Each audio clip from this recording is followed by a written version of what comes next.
And hello, everyone. Welcome to this week's episode of Ferguson Harrington Hawks. I'm Ferguson. I'm Harrington. And I'm Hawks. Oh, hello. I thought I'd start this one sexy, darling. Hey, Chesney, do you ever call yourself adorable? Because I call you adorable. Oh, goodness me. Do you? No, do you ever go, I'm adorable? Do you never say I'm adorable? But you are adorable. Do you just say it by walking into the room? Do you just walk into the room and people go, yes, Chesney, you are. Is that what happens? I leave it entirely to you, Lynn. Oh. You just let people know. I just wondered if we were ever going to get to a place where we would go, I'm Ferguson, I'm Harrington, and I'm adorable. Right? I just wondered if that was ever going to happen. But if it's not going to happen, I'm okay. We can do it in the edit. You know, it can all be done. true. Don't worry. We could, right? He can work magic, can't you? Yeah. Hey, so have we got a guest this week, or is it just us creeps talking? No, we have a guest. We have the fabulous Phil Cornwall, who will be joining us shortly. Love him. Yes. Yeah. Love him. Legendary Phil I've Cornwall. toured with him. We've been up to no good. Really? Ah, well, we will Yeah. look forward to hearing all about that. Yeah. And of course, we've got Phil's choice of song. Ches, you've had that and worked on that. And we Yes. have Phil's quote as well What's his quote to start then? us off. Because, listener, if you've not been listening for a while, you'll not know that Chesney had this idea. I know, not just attractive, he's a thinker as well, ladies and he's all boys. brains. And There's a lot gentlemen. going on up here. Right? Yeah, there's a lot going upstairs for thinking, downstairs for dancing. So Chesney had this thought that we should, he would like to make it a little more thinky. Is that right? Thinky? Well, it was more Thinky. structured was the words that I used, I Yeah. think. Just, Yeah. just give it a little bit of, I don't know, somewhere to go. Zhoosh. And we did go no, somewhere. not shush. I thought you said shh, shh. No. Don't stop talking. Zhoosh, Don't stop as talking. in zhoosh, as in wheat. Zhoosh. Right? Oh, zhoosh, yeah. There's somewhere to go. And we have gone somewhere. And we've arrived somewhere, haven't we? Yeah. With the whole quote thing. So, listener, what we do is each episode we ask our guest to give us a quote or a saying that means something to them, and that's what we're doing with this episode. So, what is the quote, Neil? Come on, shout from under the From stairs. Phil Cornwall is, "It's all a game." Now, I know he is a big Spurs fan. Yes, I knew that as well, yes. I don't think it's anything to do with that. So it's not like it's a game of two halves. No, exactly. But not like on my Jimmy journey Greaves. of digging into this, of course, there's a book entitled "It's All a Game," and it's about the history of the board game. Now, Right. do you want to spend a whole podcast talking about the history of I don't think that's what he meant 'Cause either. I've got the information if you I want. do like board games, though. I have to Yeah, say, me I too. do. I like a board game. Well, I will just give you a little nugget because I thought this was quite interesting. So during World War II, right? So during the war, the prisoners held behind enemy lines in Germany were entitled, because of the Geneva Convention, that humanitarian groups like the Red Cross were allowed to distribute care packages to those prisoners, and they used this to smuggle in escape kits. So they disguised the kits as Monopoly games. So the compasses and files, they were disguised as playing pieces. The money was in the form of French and German, Italian banknotes, and that was hidden in the Monopoly money. The maps were concealed within the board itself. And that was the significance of board games in World War II. See, I'm a fountain of useless information. I don't think that's useless information. It does now make me think that I might find Monopoly more interesting, because I am married to a man who, despite all of his adorability, not in the same adorable way as Chesney, right? He's a different kind of adorability. He's more a kind of hammer and saw adorability. But he is very, very, very competitive. Like, very competitive. Yeah, I understand that. Casey, my eldest, is a bit like that. Oh, really? Well, it's hard to play Monopoly with because, it has to be by the book as well, by the rules. Yeah. You can't do any kind of, Mr. Tweddle will swaying. cheat. He would cheat. Oh, he does? Yeah. Oh, good man. But you know what makes me think about this, just as you guys are talking, as I'm letting you talk for a second only, is that actually that is how life is. That some people are really competitive. Some people just show up and they're like happy to be part of the group, and then you get people who are really competitive, And then also there are people who have to be playing by the rules. It's important to win. So I wonder if that's what he means. Thank you for going there, because yes, I think it is all about life being all a game. I think that's where Phil's going. So I've done a little bit of digging on that, and some nice quotes about life being all a game. I've picked 3 of my favourites, I think. There's one that really made me smile. And this is actually by Neil Gaiman. I believe that life is a game, a cruel joke, and is what happens when you're alive, so you might as well lie back and enjoy it. That one, I love it. That one really made Positive me smile. guy. Yeah. I love that guy. Do you know what? He did me the greatest favour, Neil Gaiman, right? Really? Yeah. And it's sort of a name drop, but it's not, because he shows what a proper good human being he is, right? Yeah. So I was doing the Moth main stage in London, and he was hosting it, and I was doing a story. And at the time, my eldest was in middle school, so that's like, I guess that's like early high school, like maybe 3rd year or something. And he had a book project, and the book project was one of Neil Gaiman's books. Right. So when I was at the Moth thing and we hung out and everything, and then afterwards I said to him, look, my son is doing this project. I never told my son that I was doing this thing, right? He just knew that I'd gone to the UK for something. I said, my son's doing this project. Is there anything that you would do to advise him or help him or just encourage him? Because kids today have quite a rough ride. And he said, have you got, what did we do it on? It wasn't WhatsApp. I think it might have been WhatsApp. And he went, come on, there's no point talking, let's film. And he did a message to Fergus, my son, and also to the school. So he did this whole thing. It all got played at the school from Neil Gaiman directly to students about why it's important to allow yourself to grow and to not be afraid of making mistakes, and don't be anybody else's version of you, be your version of you. Right, and the intellect frees you from everything, right? Learning frees you from everything. And then he put a personal message in for Fergus. It was like the kindest thing ever. I might even try finding it, and I could put it on the thing. But at the end of it, once we finished, I said, thank you so much for that. I can't believe that. And he said, what he said was, it's the only point in being famous. He said, everything else is rubbish. Everything is rubbish. But if you can inspire someone else's kids, it's worth it. Isn't that amazing? He's an amazing guy. They're the sort of people we need in this world. Yeah. One of the things you said there, just actually, there's 2 more points I'm going to mention before we get in with it with Phil. There was more of a clever, succinct one, and I think you just touched on it in what you just said, Lynn. I love this. Life is a game where either you lose or you learn. Right. I truly believe that. How about that? Yeah. That's powerful, that one, isn't it? Yeah, it's hard to know where to go from that, isn't it? That's a deep quote. Well, there's a thing in narrative that I, like, when I'm working with people one-on-one, and they'll go, well, why does the same thing keep happening? Why do I keep doing why does this happen to me over and over again? And I'm like, because it's the same narrative setup. So, like, if you're in a situation where you go, well, I like bad boys. I know this is you, Chesney. That's why you're always getting all those pants thrown at your chairs. That's what it is, isn't it? Yeah. I'm constantly saying that to myself. I like bad boys by Chesney. Always liked bad. Chesney. That's a song title. That's the name of my autobiography. Song title. Oh please, I would love that. But the people who go, I'm only interested in people who are a bit aggressive, and then they get upset when they get like aggressive men in their lives. Yeah, and then you're like, well, you have to consider that maybe you want to change perspective. Or change the way you're thinking. That's all subconscious, though, isn't it? Don't you think? Yeah, but you can't just keep doing the same thing over and over and over again and then expect a different. It doesn't work out, can you? Now, I'm going to move on to the final point for us to just pull apart for a few minutes before we jump on with Phil. A bit more in this, a bit more detailed.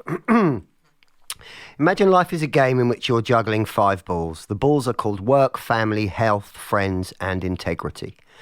And you're keeping all of them in the air. But one day you finally come to understand that work is a rubber ball. If you drop it, it will bounce back. The other 4 balls are made of glass. If you drop one of these, it will be irrevocably scuffed, nicked, perhaps even shattered. Ooh, deep.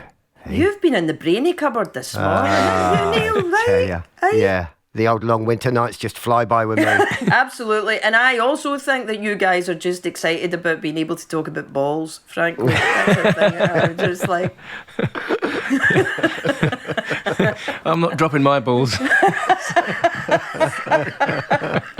No, that's why you can still sing high. Especially if it's going to be irrevocably scuffed, nicked, or even shattered. Well, As the quote that's just made my eyes said. water. Oh, hello. We're supposed to be doing we're having a sensible moment, and you've reduced it to balls. It's Yes. my job, for God's sake. It's all part of the game, mate. It's all part of the game. All part Yeah. of the game. Earth to Phil Cornwall. Calling Phil Cornwall. Phil's sitting in the dark. Hello, darling. How are you? Longest time no see. And still no see because you've got no camera. Is there a reason for this? He has a camera. He has a black cloak on. He's sitting in the dark. Yeah, I do. Hello, Chesney. Hello, Phil. Nice to see you. Yeah.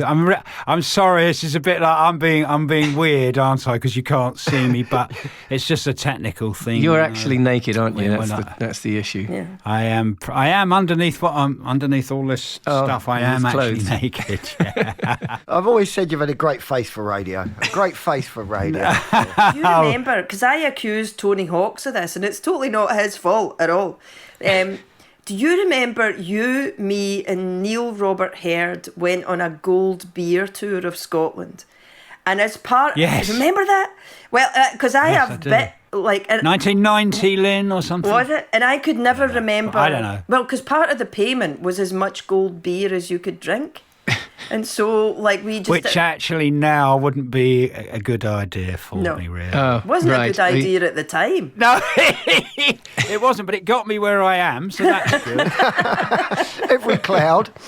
Wherever that is. But But yeah, Lynn, I do remember, and I remember those gigs, the gigs up They were with crazy. Karen, was it? Was Yeah. it with Karen? And I could Yeah, never... that's right, wasn't it? I could never remember Neil Robert Herd's name.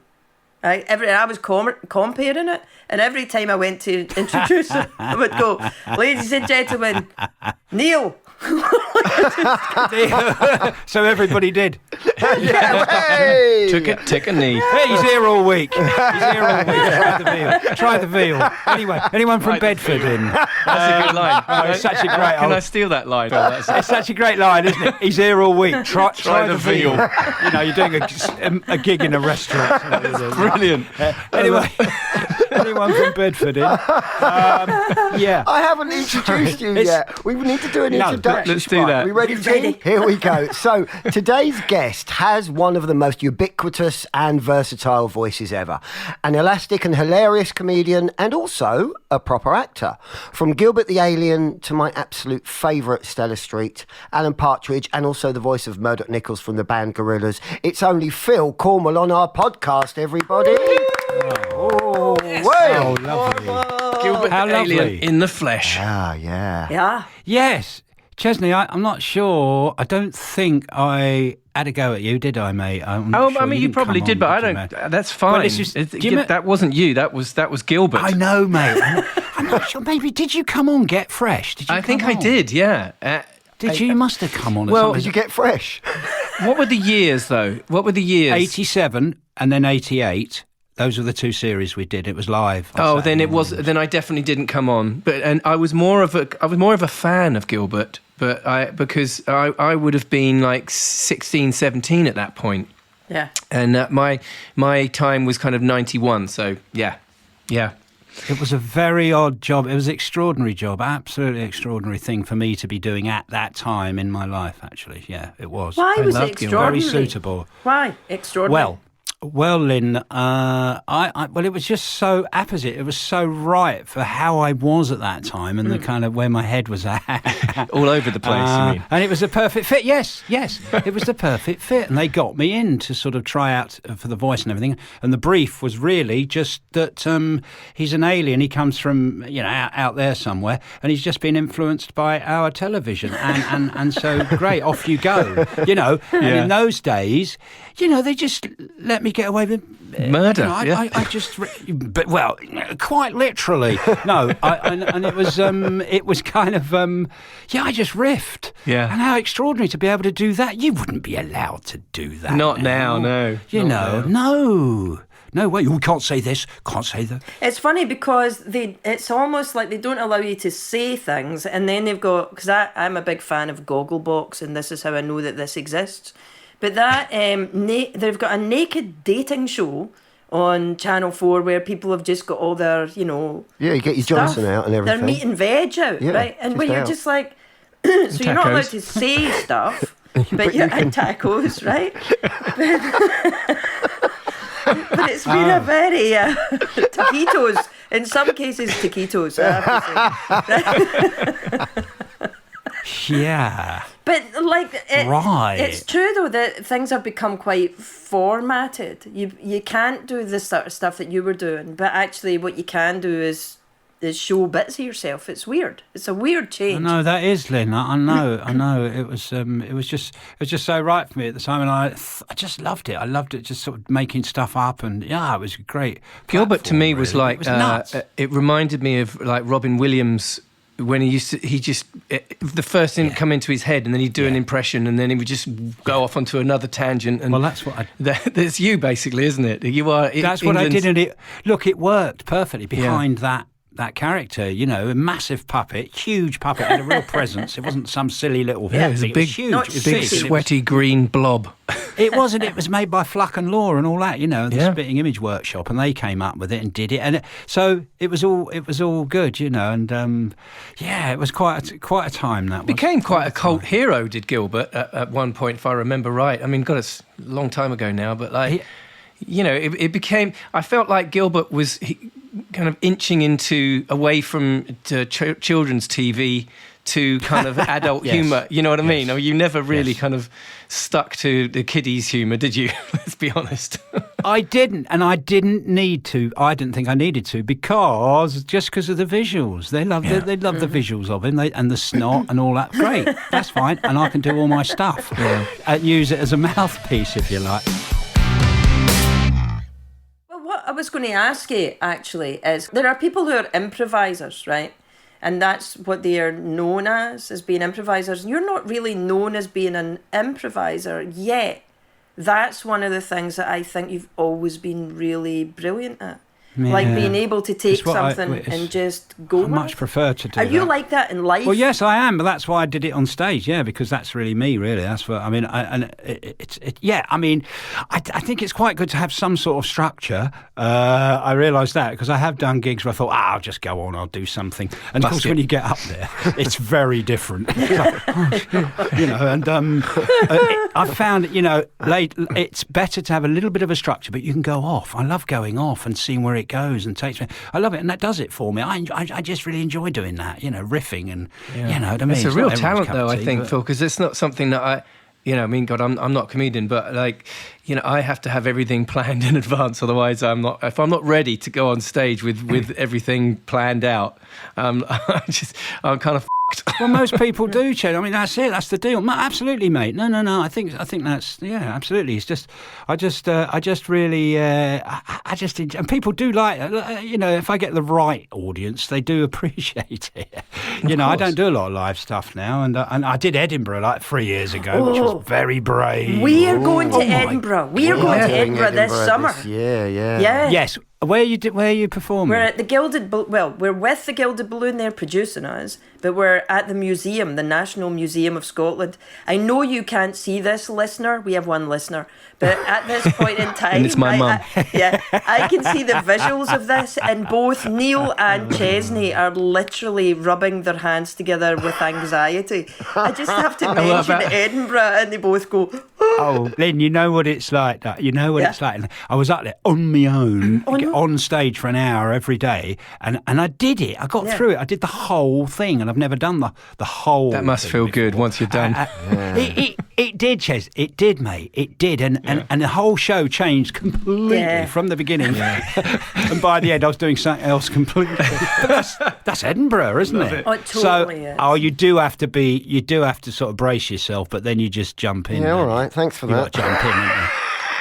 Sorry, have I? No. I'm sorry. You've opened up a can of worms for Neil. Panic station. No, it'll be fine. It'll be fine. You're fine. You'll get over it. I don't know. It takes a couple of years, but you'll be okay. But it's character building. Yeah, of course. No, it'll be brilliant. Go on, sorry, Lynn, what were you saying? No, there was a quote that Neil said earlier on about you either lose or learn. And I think that actually is Edinburgh. That is Edinburgh, isn't it? Where you just have to learn because you're like, oh, okay, that's how things are. That's showbiz. Did you ever read any of your reviews or anything, though, Phil? I'm sort of different from the beginning. Foolishly, I did. Foolishly at the beginning. And they didn't get it. They didn't get it because there's some... It's probably like, it's like, does your mother know you're here, and all that. And, what time you got to be in tonight? It's all that. They're like, I don't know how old these people were. But they didn't get it. So some people did, but that's the problem. That's what I have. It's not everyone's cut because it's not a slick sort of. I'm not really into that. Well, I'll let other people do that and do it well. You're not at all vanilla. Nobody would ever say, "Oh, Phil Cornwell, he's a bit vanilla," right? Not at all.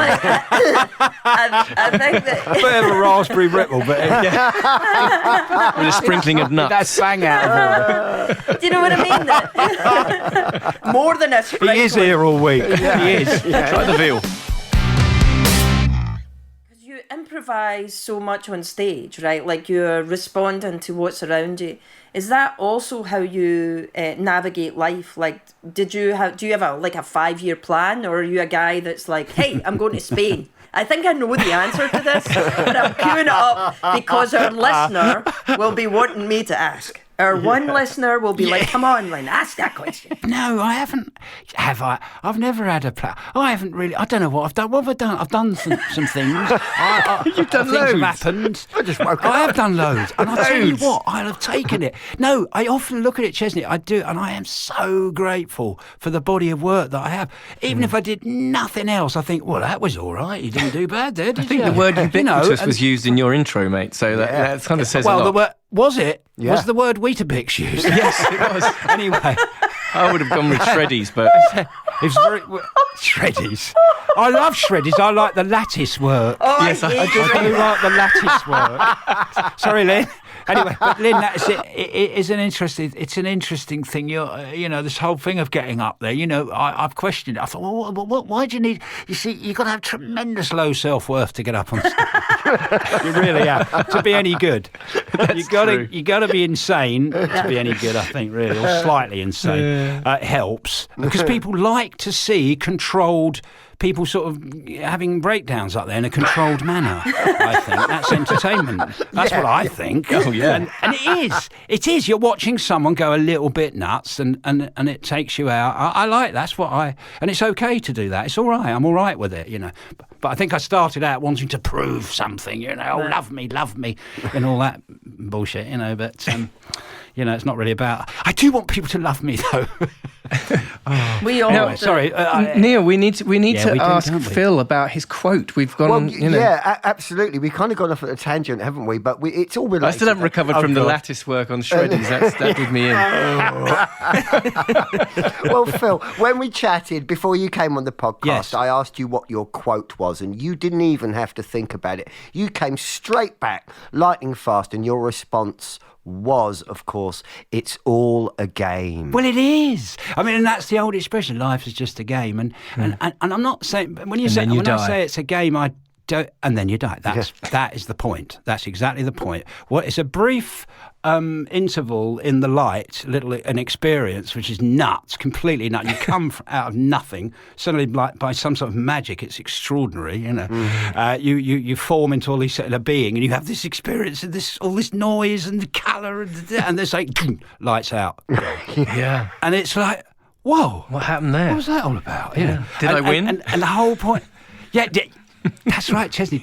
It is just a game, and I don't mean that in a sort of like one should treat it like, oh, it's just a game. But just to know is important. This is only something I've contemplated in the last couple of years, actually, because I'm getting older. I guess it's an age thing, maybe as well. But with the inevitable sort of onset of the decline of the organism, which is natural, perfectly natural, like leaves on the trees and all that. We're seasonal, and then in the end, and we go. Some of us go sooner than others, but in the end, it don't matter anyway because you're gone. Because we're all going to go. All of it's. I was dead for billions of years before I came here, and I was fine. So I'm not too worried about it, as a Mark Twain quote. Actually. That's a brilliant quote. I love that. And I don't wish to sound morbid or anything like that. But I've got to this point where I want to embrace the whole thing. Because it's the process. It's all part of the same. Birth implies death. If you're born, it implies death. Of course it does. Yeah. So I've come to see all that, and I'm so grateful. I do see that now, because I used to be quite, oh, God, I'm going to die, and all that, And I probably will be scared if I'm told you're dying, whatever. But underneath, there's this knowing that, okay, so what's got to be done? Got to do it. And plenty of people I know have done it. Yeah, sure. And that's the other thing that's got me in touch with it. Lynn will know, whatever, contemporaries of ours, definitely, who have just passed, gone. People slightly younger than me, even. Many people, and they're not bothered anymore about anything. And it just seems so pointless. Mark, it's weird going back to Edinburgh, because everybody that I used to hang with is either dead or famous. Right, like or both. Yeah, or both. But or dead famous. But no, it's the great thing. It's the great event, isn't it? And it gets the way it gets talked about. It's like, oh my God, let's not talk about that. And there's a huge denial about it, like it's not going to happen. And then there's this obsession with keeping people alive as long as possible. Why? Why? You gotta do it at some point. But I understand it. It's a primal thing, this survival thing. Of course it is. But beyond that, there's this. It's definitely not a subject that comes up like when you're young, though, is it? It's like, yes, you say mate. You're born. No, mate. I wouldn't have talked like this. I wouldn't have talked like this. No way. As we get older, it definitely comes into focus a little bit more, doesn't it? Yeah. It does. Isn't that funny? And you hear that, don't you, when you're young, and you don't. It doesn't really. You don't think about much because you're young. Yeah. And don't you think it's quite illusory, really, in a way, quite an illusion? Because I thought when I was sort of younger, I just thought I'd always kind of be young, and this thing of getting old and all that was a sort of some for sort older of people. thing out there. Do you know what I'm saying? Yeah, totally. Yes, that's right. Exactly. Well, yeah, and of course, as you do get older, it suddenly, as you said, mate, it sort of comes into view. It's when people start going, oh, I've known loads in the last couple of years, not just with that virus, but just gone. Lynn, there's people in Sean Locke and Sean Hughes and Jeremy Hardy and Carolina Hearn and loads of just John Sessions. He's your old contemporary, John Sessions, wasn't he? Yeah. Because I'm over here, I don't notice it. Right. Well, it's not that I don't notice it, but I guess living in LA is a death all of its own. Oh my God! But it's so. You're in LA, of course. Yeah. So it's a different time zone, LA. and you hear about things like at a different space. I actually do think that younger people do think about death certainly more than I did, because they have dealt with the pandemic and all this shit that's going on with Putin and Russia and all that stuff. Because actually my kids are more aware of death than I was. I thought it was I was more interested in Donny Osmond, which in itself is its own form of death. Well, Lynn, there's another side to that. What you're saying there is that your kids actually went through a brush with perhaps losing their mum at one point. So there is that. Yeah, no, they are aware of that. I had cancer. I don't have cancer anymore. It's fine, right? But I do go to the cancer doc every 3 months. And every time I go, there's in the house. Yeah, of course. They just like to know what I mean. See, I didn't know that. And so basically, you've sort of confronted it a little bit, and you contemplated it. There was a time when I was very, very sick, and I did think, do you want this? It's a creepy story. Do you want a creepy story? Come on, bring it on. You started, so you'll finish. It's a creepy story, and I had an infection. They'd done surgery, and I had an infection, and then they'd given me really big antibiotics to deal with the infection. But it turned out I was allergic to the antibiotics, so rather than helping me, they were making everything a lot worse. And it was the middle of the night. Everybody was asleep. And inside my face and everything was all blistering. It all started to blister inside my nose and my mouth and all. It was all bleeding. It was scary shit. And I was lying there and I was sort of half awake and half asleep. And I had this sort of dream. And what it was I was at a fairground, right? It was the fairground, and the fairground was called Life. And there was all these bells and like the ga-ding, right? And the bell, like an old-fashioned thing where they hammer it and the bell goes ga-ding. And we got on this roller coaster with a big Life thing on it, and it was sort of weirdly in black and white. And the roller coaster had all these big metal structures, like big trees either side of it. And on the trees, instead of leaves, they had these big sort of signs that had like respect, wealth, happiness, right? Oh, they were all just like slogans. It was like one of those Hallmark places, but all written on these black and white trees. And as you got on to the roller coaster, the bell rang every time that this sign lit up, and it said, "This ride is experiential. Keep your hands inside the carriage."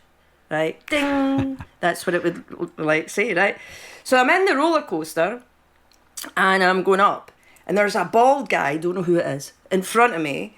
And as we go up... Let's say Telly Savalas. Yeah, right. Telly Savalas is in front of me in this carriage as we go up, and he reaches out to grab success from this tree. Right, he wants success and he grabs a hold of it. But the ride keeps going and he won't let go of success. And so then he just like explodes and all this like shit is everywhere. And then the bell rings and says, "This ride is experiential. Keep your hands inside the carriage." Right? And evidently all the stuff that was going on was like crazy drug shit. But what it did make me think was, in all the times in life that I've really struggled, are when I'm trying to hold on to something that's really not for holding on to. Oh, Lynn. Right? Oh, you Let said it. shit go. Yeah. Like, I don't need Let to it be go. anything. So maybe that's my version of "it's a game." And it's a better phrase to say "it's a game," because if I said "it's a ride," you'd be like, "Oh, who? That guy from Northern Exposure? Yes, he was a ride." But that's not like what we're talking about. No, but it is as well. It is like that. The roller. I love that. That's amazing. Yeah. And I think that idea of the letting go, the sort of letting go of attachment. I'm so attached to everything. You know, worries and all that attachment. We just cling on, don't we? Yeah. And really, when letting go is a much better idea. Easier said than done. But you know. Now, this is a bit where I do a weird story thing. We've all got a story running in our head all the time that we think other people can hear and nobody can, right? So with this exercise, it sort of lets us get into what that story is. Are you willing to try it? Might be rubbish, might not work, but it might work. And as an improviser, I challenge you to say no to it. Yeah, exactly. No pressure. How could I? It would be very. It would be rude. It would, Right? Yeah. It would change my opinion of you, to be honest. Yeah. What, you judge him in a different way? You judge him in a different way. Okay. Oh, it's So here's terrific. what the exercise is I'm going to set my timer. You can say for 2 minutes. It says 5, but it's Oh, cool. Yeah, great. Timer, Yeah, 2 go on. minutes. Well, yes, You're Lynn. going to tell me the story of your name, right? Are you ready? Tell me the story of your Yeah. name. Go. Phil Cornwell is the label they attached to this particular organism that appeared one day, and it has nothing to do with corn or wells. It is but a label, and I am part of a group of organisms that had the same label. And I fear I should go into Kenneth Williams' room now. Just a minute.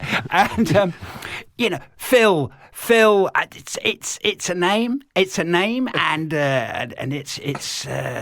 I've kept it. I haven't got rid of it. I haven't changed it. I could have done, but then a name. It's a sound, and it's also a group of symbols. And so there it is. That's what it is. Is it important? Not really, but it's useful for identifying different individuals to have a name. I think it is quite useful. So I think if we were all just all right, mate. I think anyway. I don't know what else to say about it really. I don't think I can be more helpful. You need to see my dad about that. How much longer, Lynn? How's that? 37 seconds. You've got to keep going.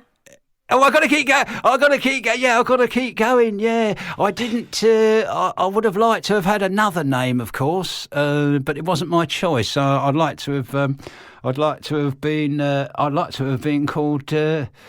Should we say Cuthbert? I like Cuthbert would have been nice, I think, or Mammalsbury.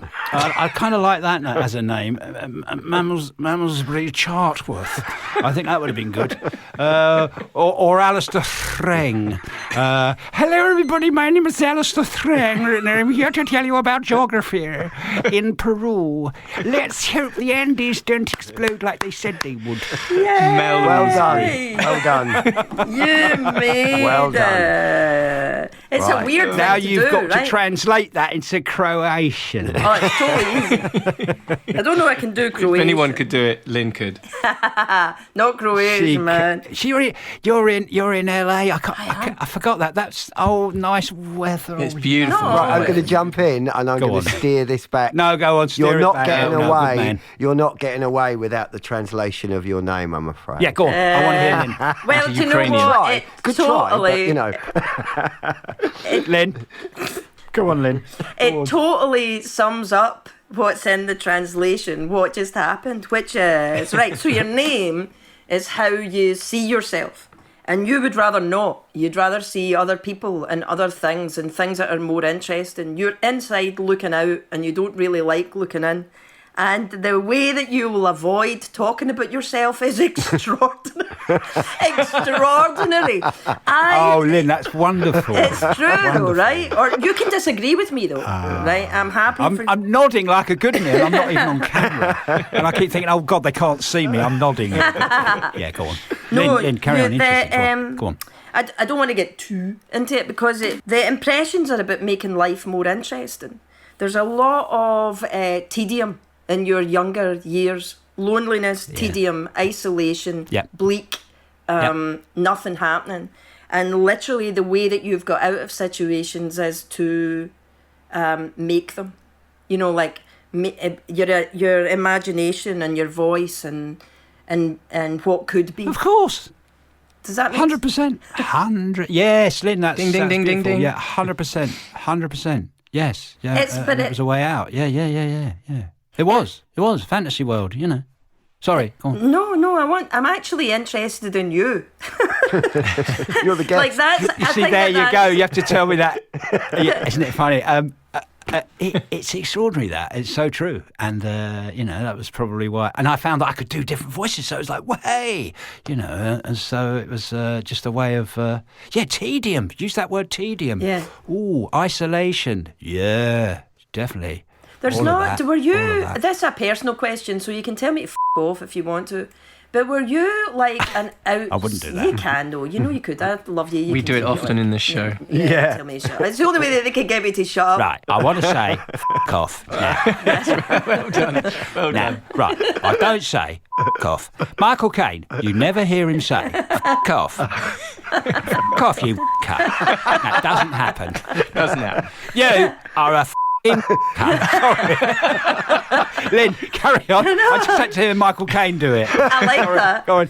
But with when you were young, did you feel like, was there anywhere that you belonged?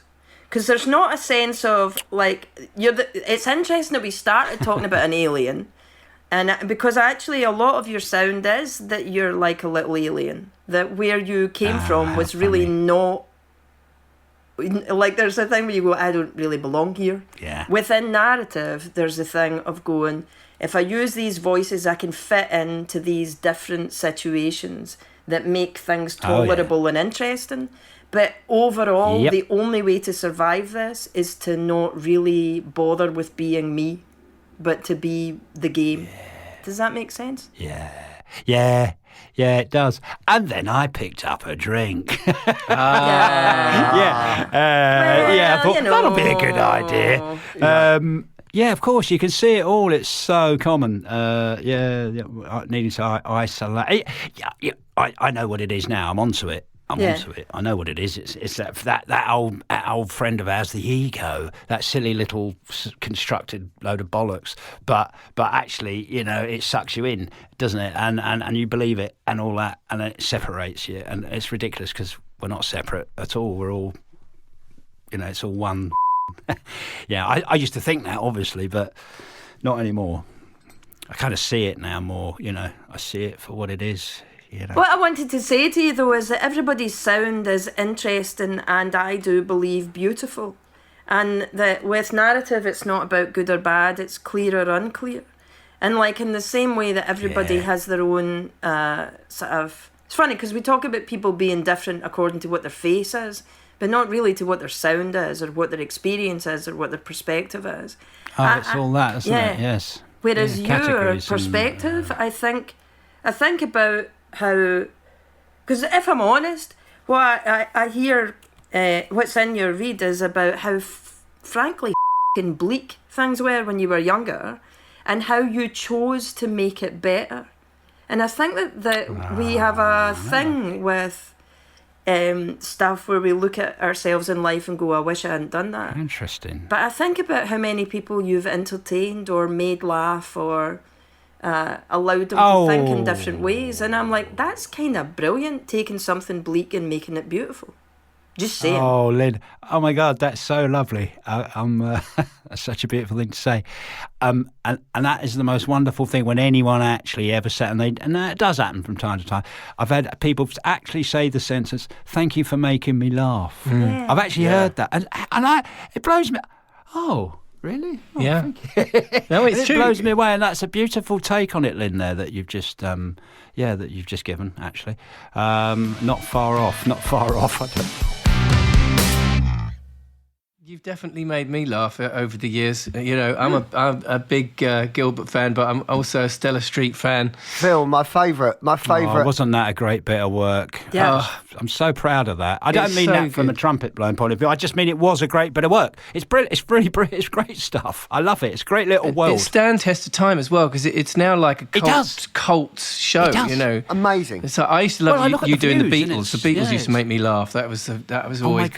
John and I, it was such a thrill doing that because we loved the Beatles, of course, and all the people we did, we actually loved mostly. So it was a sort of homage thing. But doing the Beatles, we were so chuffed. I thought, look at us, we're dressed in Sgt. Pepper's, getting there, filming us doing it. It's great. And it was fun. The whole idea of it was utterly ridiculous, but actually, it, as you say, it stands up today. It's a lovely bit of work. I remember that there was one moment where you did the Beatles thing where you had you did a thing on the Maharaji where it was like the Mystic of the East, and she goes Manor Park.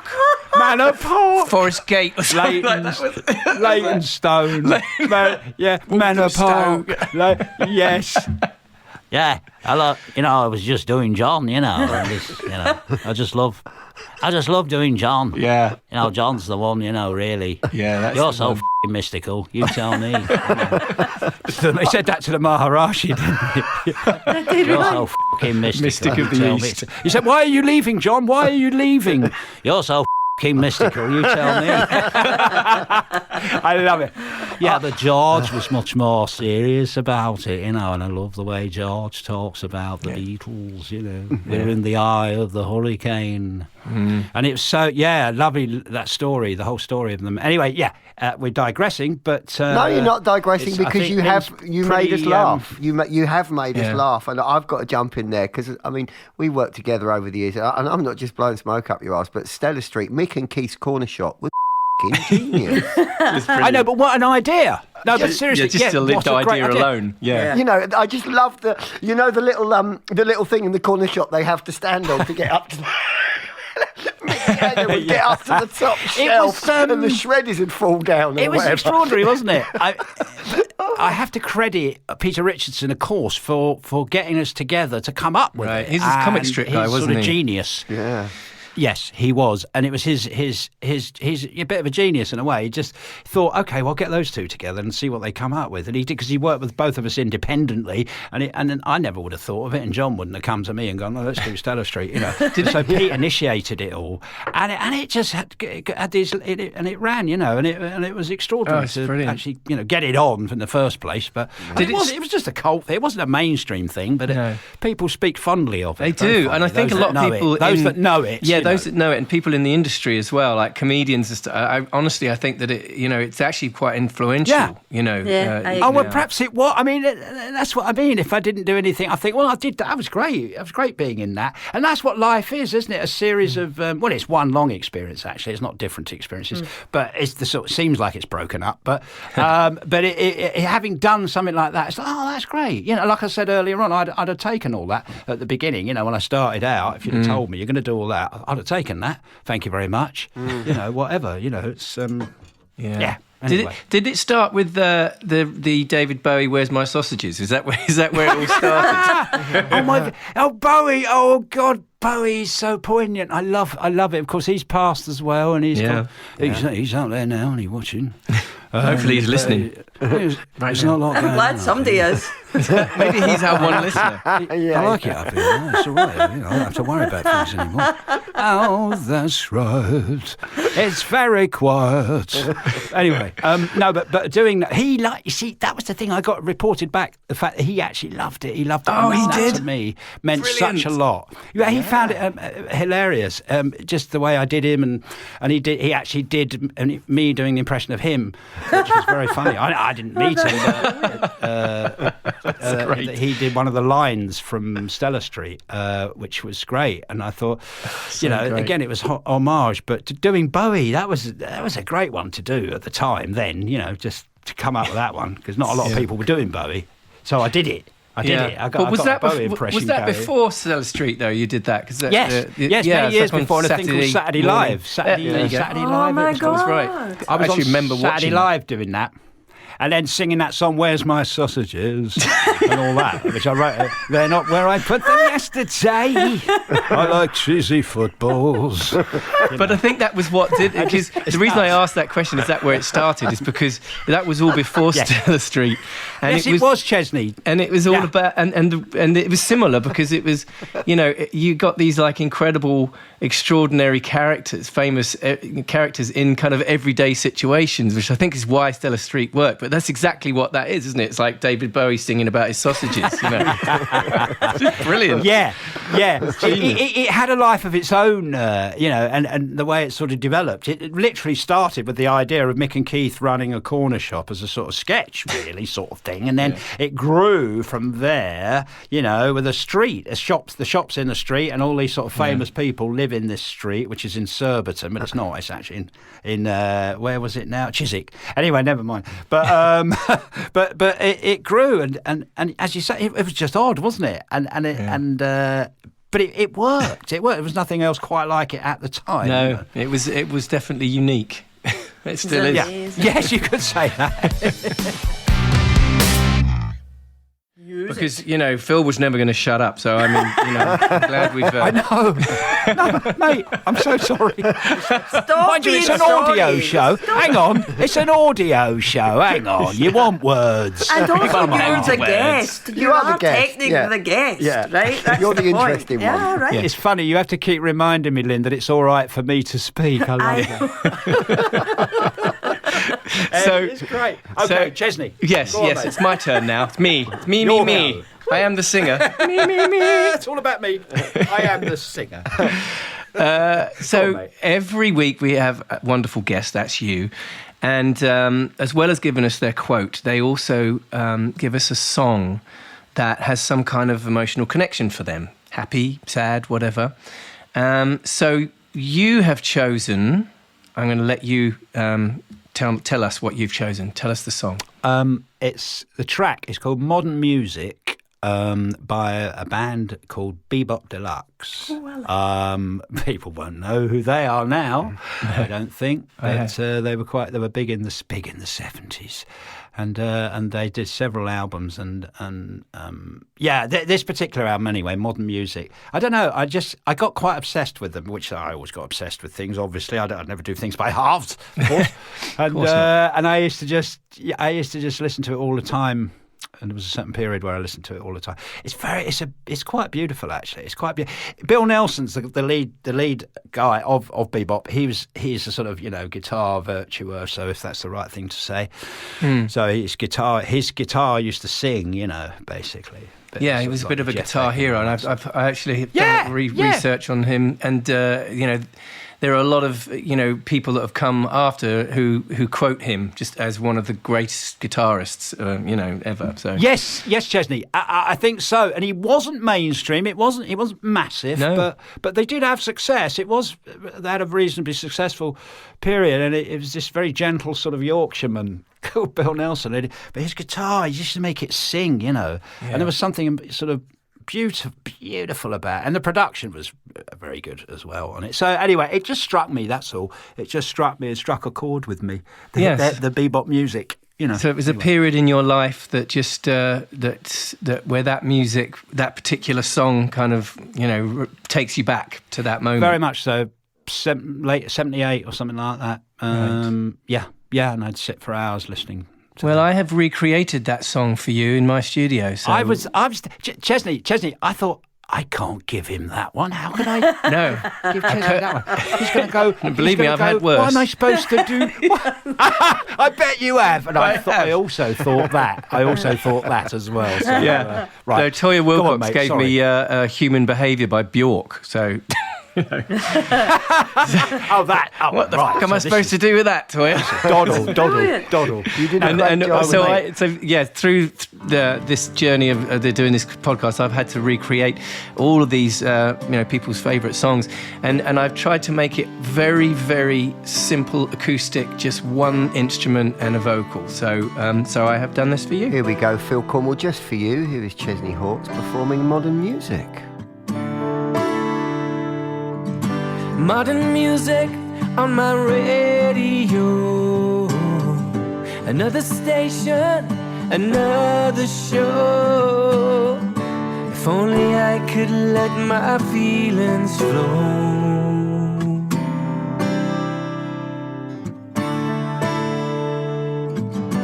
When you're lonely and you're far away, when those steel guitars begin to play, please don't let them steal your heart away from me.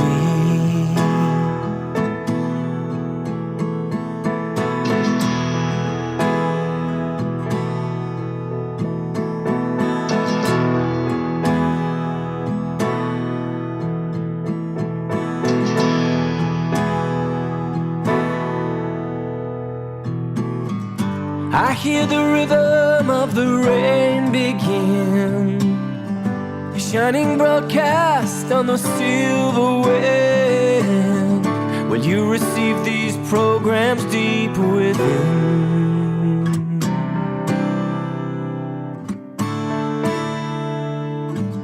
The moon is melting in the blazing sky. I hear the flames sing, but I don't know why. I hope that only shadows see me cry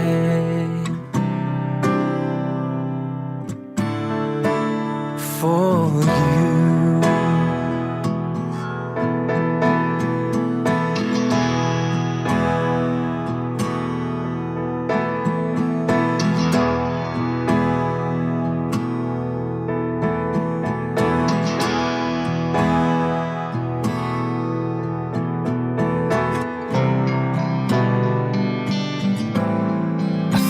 I'm falling. Music is calling me away to leave today. You know that I need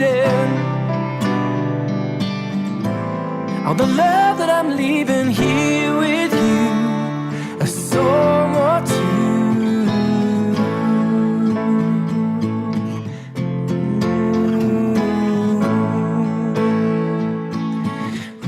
Just for you, Phil Cornwall. There you go, our little present to you. Chesney Hawkes performing modern music. Well done, Ches. That Chesney, that was beautiful. Chesney's superb, mate. Absolutely superb. Well done, mate. Thank you, Honestly, mate. Thank you. So beautiful. Absolutely. Look, mate, did you know it? You didn't know it. No, did you? never heard it. No, It was. and why would you? No. Why would you? Yes. Well, it's slightly before my time, I guess. Yeah, because they of were course, like of kind course. of mid to late 70s, I guess. Yeah, that was the peak. Yeah. that Yeah, was so their I would have peak. been a bit young for that, but I mean, it was nice.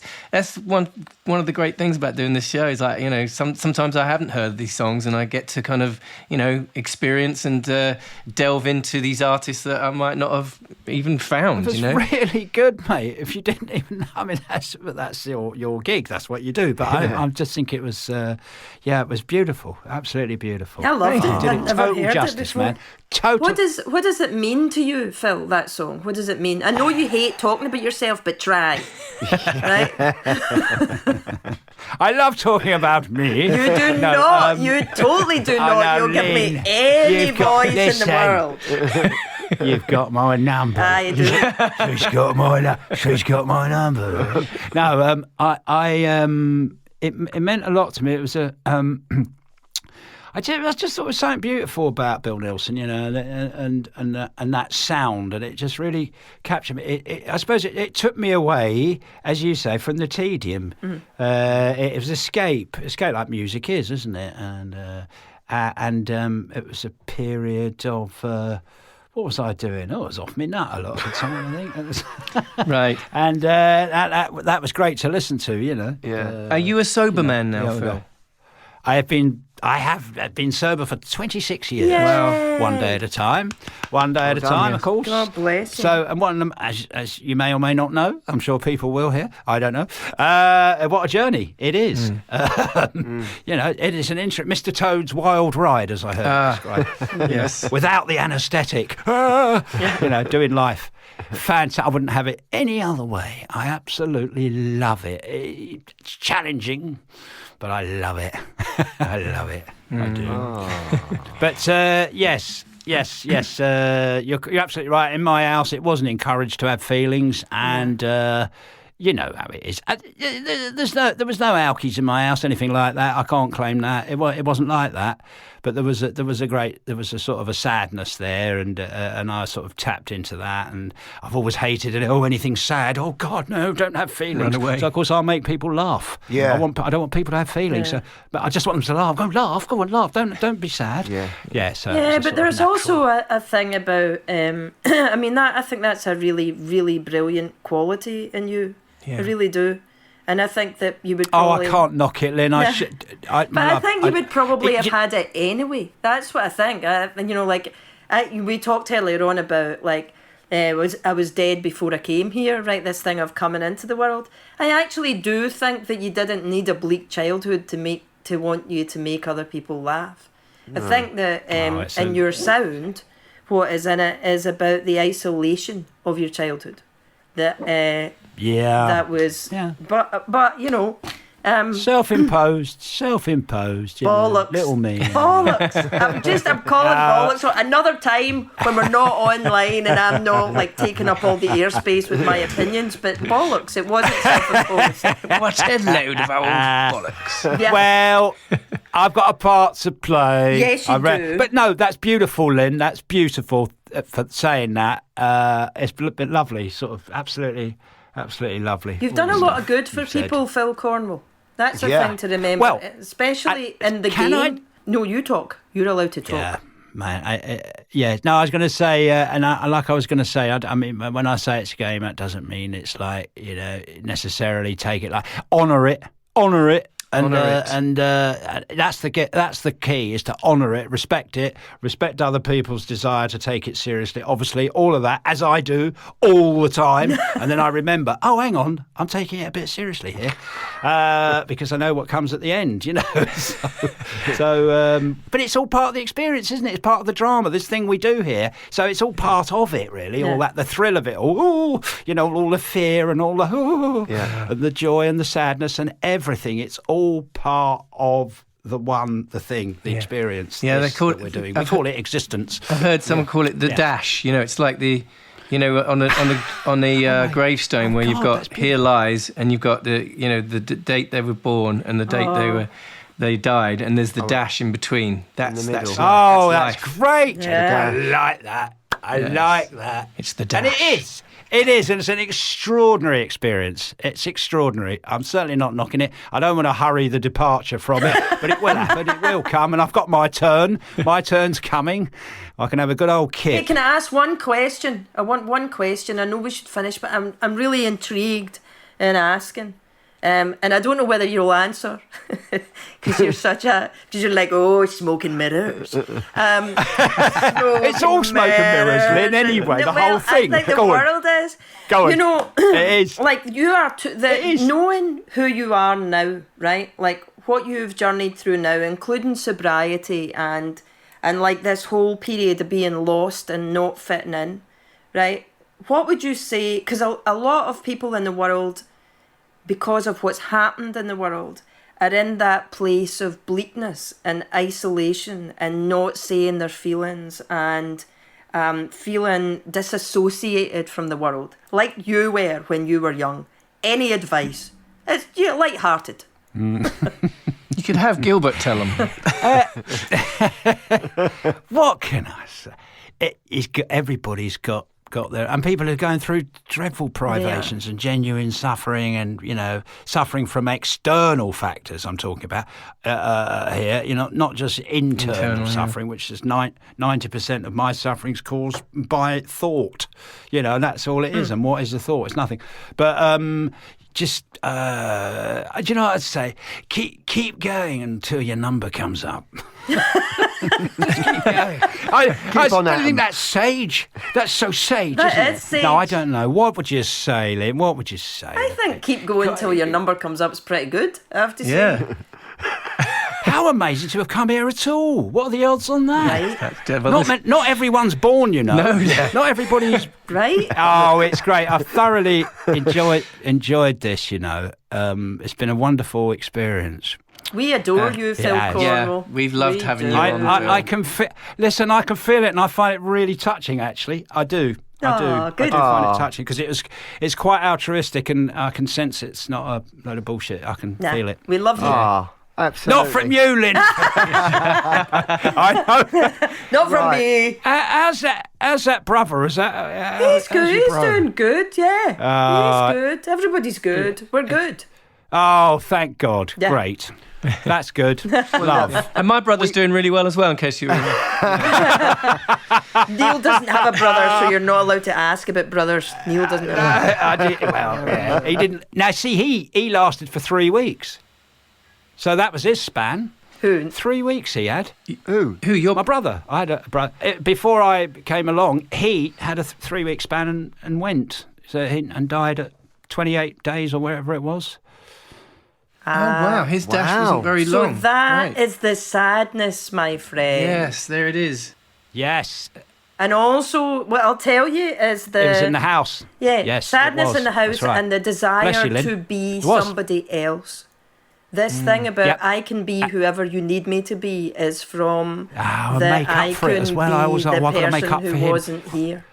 I've looked at all this stuff. Yes, it does make sense. But hey, we've all got a story, haven't we? And it's great. We stuff, all do. isn't it? And you know what I do? Why We I do. think it's awesome to share it, even though you're reluctant to, because you think you're not that interesting when you are.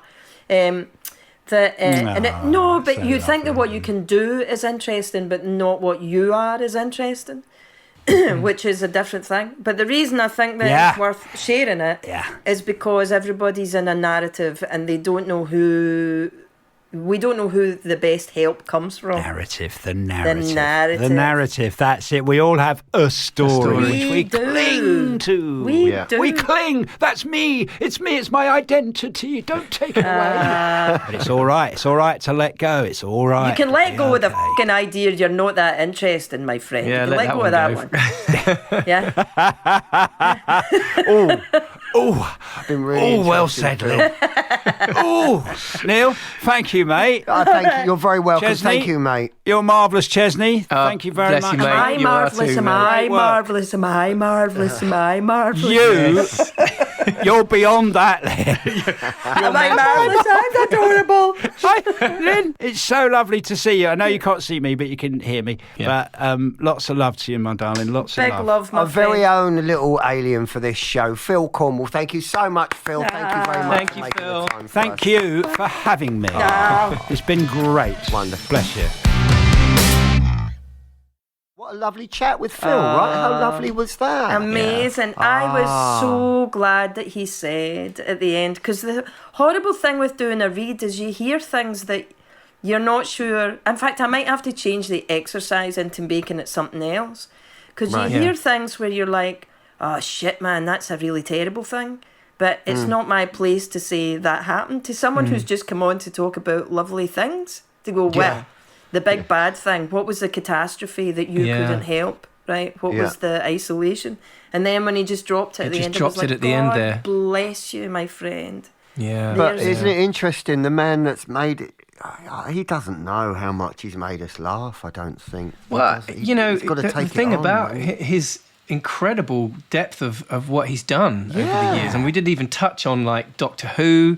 No. He did the Alan Partridge. Yeah. Yeah, and the he's Gorillas, also- the voice and of the Gorillas. voice in the Gorillas. We Yeah. didn't even touch on any of that. But He's a legend. He's a He's total also legend. just lovely. And what a lovely man. Lovely I know. man. And kind and remembers you Yeah. and all that stuff. He's Yeah, just really warm. You know, I got a lot for of warmth somebody from him. that so many different people has the ability to be so many different people, he actually, when you know him, is only ever really one. He's like a total genuine guy. Yeah. You know He what I really mean? is. He's like Yeah. a real sweetheart. Oh, I like that. Well done, Neil, for booking that one. Yeah. Yeah. Look at you in your cupboard under the stairs. I told you, I've moved house now. It's no longer a cupboard. It's huge. No, I say don't that to all spoil the the girls. illusion, Yeah, Neil. sure You are it in a is. cupboard, and that's that. Yeah, it's huge. By that, it means you can get a chair in there. You've got a chair in there now instead of just a bit of sackcloth. a stool. You know it. A little stool. Little toadstool. Kind of a back to, so you can turn around for all the things that need to be done. Yeah, it was. He was wonderful, wasn't he? I really- well, did he- enjoy he that. is wonderful. is. I just think he's a good guy. And what I like about what his suggestion is as well about It's All a Game is that there's I think it's the Stoics that talk about it's not the wound, it's the irritation around the wound. Right? Oh, it's that's not interesting. it's not the issue, it's the when you fight the issue. Right? So You're talking I about think just the Stoic people, is that what you mean? yeah, The in Stoic, with Stoic Stoicism. attitudes. Yeah. Right. I don't remember. I think it's probably some Roman said it. Right. But like this idea that, because the idea that it's not the wound, it's the irritation around the wound. That if you think in life that, even certainly in my head, what I think about is if I get to a place where I go, I can't pay a bill, can't pay that bill, right? That's just the fact. That's the wound. But I can get into this thing of going, but why can't I pay the bill? What was it in me that I didn't work hard enough? Why didn't I? What is it that means that I can't do stuff? Why can other people do it and I can't? Yeah, I'm not good What is enough. my right? All that. That's all just the irritation around the fact, right? Whereas like the wound is I can't pay the bill. Okay, what am I going to do?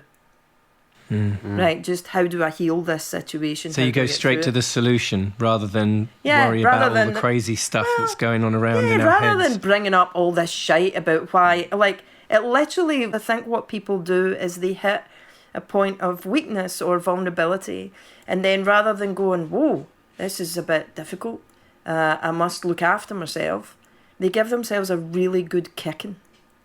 Like, this is my fault. I bring this on me. right. I do this stuff. Yeah, it's such a crazy thing that we do to ourselves, Yeah. isn't it? I mean, how ridiculous is it that we do that without realizing? We just like give ourselves a good kicking for no real reason.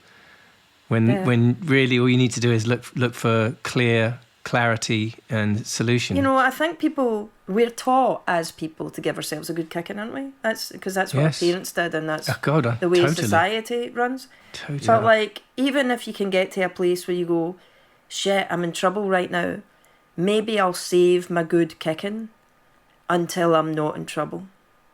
Maybe this thing that I'm about to get myself into trouble for, I'll wait until I'm in firmer ground, and right now, while I'm in trouble, I'll kind of try and be my own ally.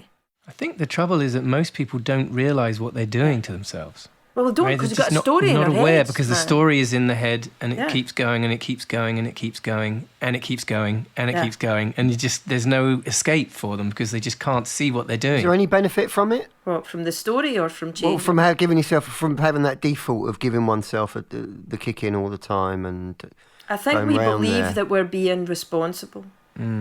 I think that's what it is, that we believe that that's what other people need us to do. I mean, I can get into a whole load of... That's an entire other episode. Yeah. I'm looking at the clock, and on that bombshell... On that bombshell. Well, I was Ferguson. I still am Ferguson. I was Harrington and still am Harrington. And I was Hawks and still am Hawks. We'll see you next time. No, see you next time, listener. See you next time, Mum. Listener, Bye.